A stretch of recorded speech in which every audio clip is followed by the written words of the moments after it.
ça c'est normal, ça va de soi. Mais c'est que les gens là, ce que je dis, ils sont dans une école qui les a formatés. Ils réfléchissent, ils ont la logique de cette école. Il y a une école qui est là, que j'ai appelée moi l'école officielle, ou bien l'école classique. L'école officielle, il faut différencier entre l'école officielle et l'école classique. L'école officielle, c'est l'école que la France nous a léguée. Mais l'école classique, c'est l'école qui a formé nos grands marabouts. Cette école-là, les langues nationales avaient leur place. Les Cheikh Ahmadou Bamba parlaient leur langue. Ils ne perdaient pas leur langue. Donc quand on était dans cette école-là, on était diplômé de cette école-là, on ne perdait pas les langues et la culture nationale. Donc on gardait toutes les caractéristiques de la localité. Mais quand on intègre l'école officielle, on perd les caractéristiques de la localité, y compris la langue. Mais ça, c'est après.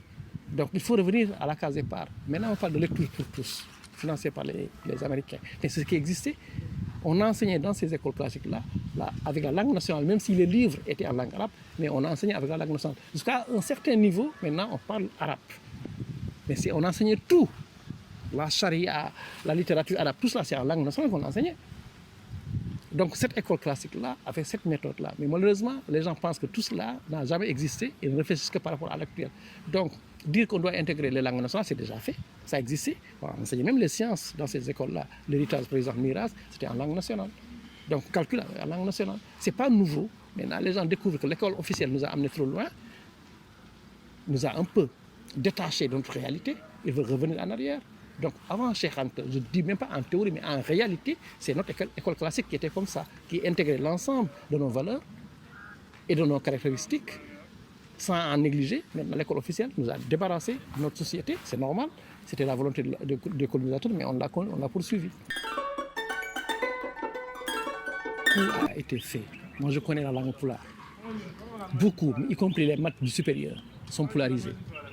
Tout récemment, on a reçu quelqu'un, un étudiant, qui est à l'école normale supérieure, qui a vraiment des bouquins entiers en poulard. Et terminologie parfaite, rien en France, avec une réflexion parfaite. Ça date de longtemps. Ce n'est pas nouveau ça, ce n'est pas un handicap. Maintenant, c'est la volonté politique qui manque. Moi, j'étais à Abuja pour l'harmonisation des curricula de l'éducation de base, 9 ans. Parce que vous quittez votre famille à 6 ans, 9 ans dans l'école. Mais on ne doit pas vous séparer de votre famille pendant ces 9 ans-là. Donc il y a une continuité de l'éducation familiale, ou bien communautaire. Donc les 3 premières années, des 9 ans, l'éducation base, vous gardez toutes les caractéristiques de la famille, y compris la langue et la culture. On poursuit, on approfondit. Maintenant, 3 ans après, il vous reste 6 ans, là, l'ouverture des langues étrangères, d'autres cultures. Et ce que j'ai préconisé à vous en disant que vous voulez créer l'espace des populations, la CEDEAO, pédagogique, il ne faut pas dire qu'on va intégrer avec les langues étrangères, portugais, anglais, français, mais on va intégrer avec les langues locales. Donc, un Sénégalais qui doit faire 9 ans d'éducation, il doit apprendre le Hausa, ou bien une langue de la sous-région. Un Nigérian qui fait 9 ans, il doit, à la fin de 9 ans, maîtriser une langue de notre pays, le Pulaar ou bien le Wolof. C'est comme ça qu'on intègre. Mais intégrer avec une langue étrangère, vous allez créer aussi des différences. Je dis, les femmes nigérianes, commerçantes qui viennent ici au Sénégal, à Sandaga, elles n'essayent même pas de maîtriser le français, elles essayent de maîtriser le Wolof. Voilà les langues fonctionnelles. Donc vouloir dire qu'on va trouver ce qu'on appelle un bagage culturel, une valise culturelle, qui intègre les 3 langues étrangères-là, pour créer l'espace CEDEAO, ça pose des problèmes. Voilà, les gens faussent comme ça les qui là. Donc il n'y a rien à dire, il y a une expérience qui est là, avérée, il y avait une pratique, langue nationale et éducation, aller de pair, c'est après qu'on nous a déviés. Voilà, il faut retourner à la base, tout simplement. Oui, c'est ce que je dis. Tout ce qui est caractéristique culturelle, la France n'en voulait pas. C'est normal, c'est son école qui est là. Donc on a poursuivi, on a continué. Mais si c'était notre école intégrée, forcément, au moins il y aurait des facultés de théologie. Mais la France n'en a pas, nous on n'en a pas ici. C'est l'école française qui est là, qu'on a officialisée. On pouvait opérer un choix. À l'indépendance, voilà, l'école officielle de la France est là. Maintenant, on réoriente. On garde ce qui est à garder, mais on intègre autre chose. Mais on a poursuivi, hein. On n'a rien changé. Il n'y a eu jamais de concertation par rapport à cette école-là. On a attendu 1981 avec Abdou Diouf pour s'asseoir et parler des états généraux de l'éducation. On ne l'a jamais fait. On n'a jamais remis en question cette école officielle. On l'a héritée telle quelle. On a continué à fonctionner jusqu'en 1981. Que voulez-vous? Ce n'est pas facile. Oh, il y avait une école avant cette école-là. On n'a jamais pensé à cette école-là.